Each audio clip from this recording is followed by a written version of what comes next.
So well done. We're now ready to move on to step 3, which is decorating the wreath. We now have this lovely full foliage base ready to decorate. So at this stage you should still have your real wire attached. We're going to add in the eucalyptus.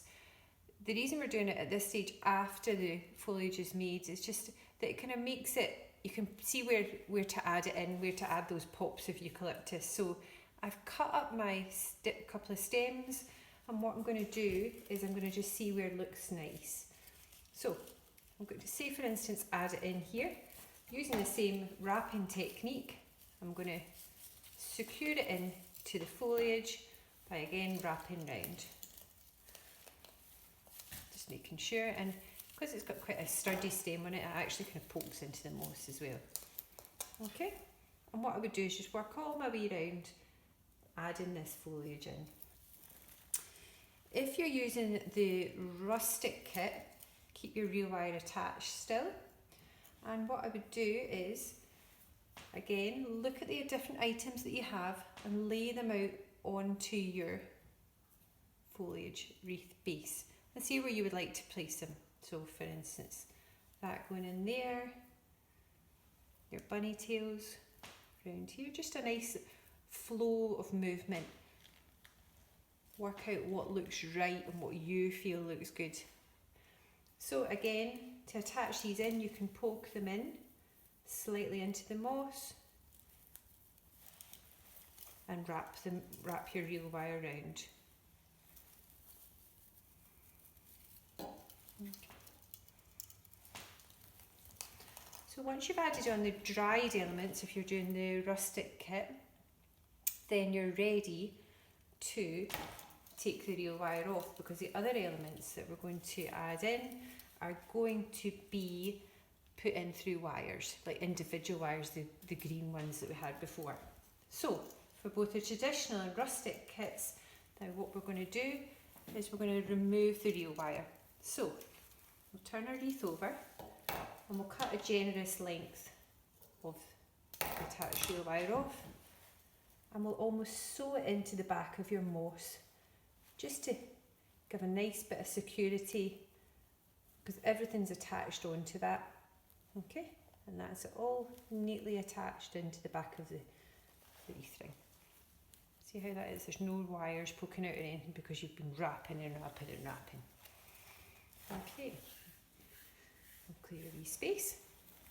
So we are now ready to, let me show you how to use the technique to wire all your decorations. So what I've done is, obviously I've laid them out beforehand, maybe groupings of 2 or groupings of 3, to see what looks right on my wreath. I'm doing it like this just to show you, but obviously you'll have particular kits, and you'll be able to, and you might even want to add in your own decorations as well. So I'd look to see what looks right. For instance, that obviously you've got a lot more volume to go and items, but just I would lay it out first of all, and then I would take one of my wires and I would pierce the bottom of the item. This is the orange slice. I'm going to put 2 slices together, so I pierce through the other one, so it's like they're kind of ducked up.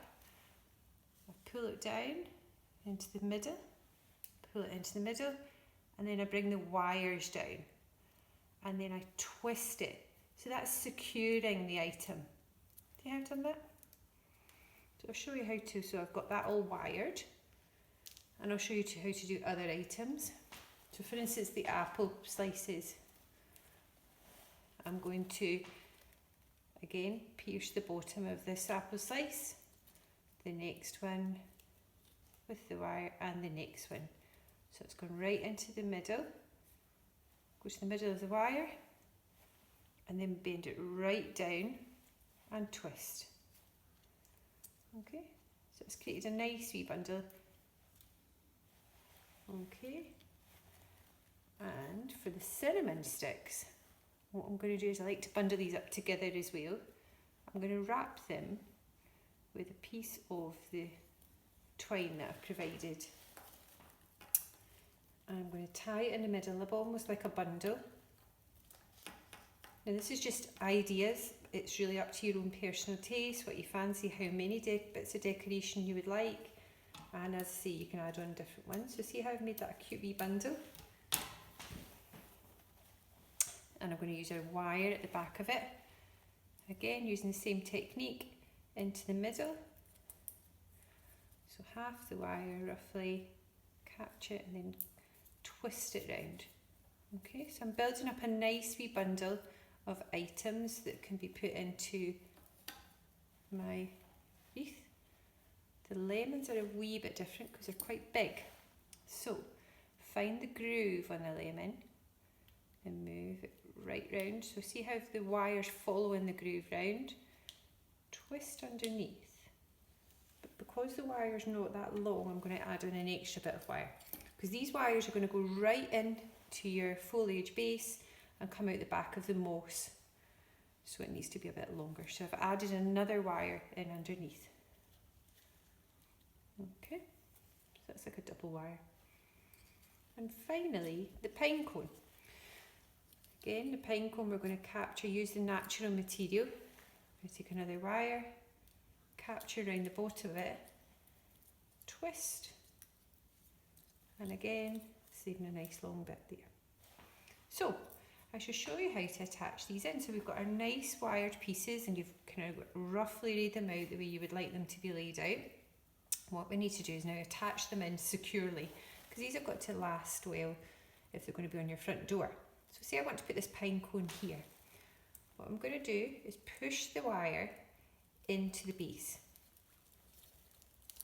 Now that's pushed right in. If I turn it over, you can see the wire is poking out the back. Because it's poking out the back now, I know it's in securely. I'm going to twist that over and then put it right into the moss. And that's nice and secure. The decoration isn't going anywhere. That's the technique I'm going to use for all of these items. So I'll show you the orange slices as well, for instance. I'm going to push it right through into the wreath that's coming out the back. I'm going to put that wire in there and sew it back into your moss base. Okay, and so on and so on. So it's the same technique that you would use for your cinnamon sticks, your lime, working your way around, pushing them in through the moss base.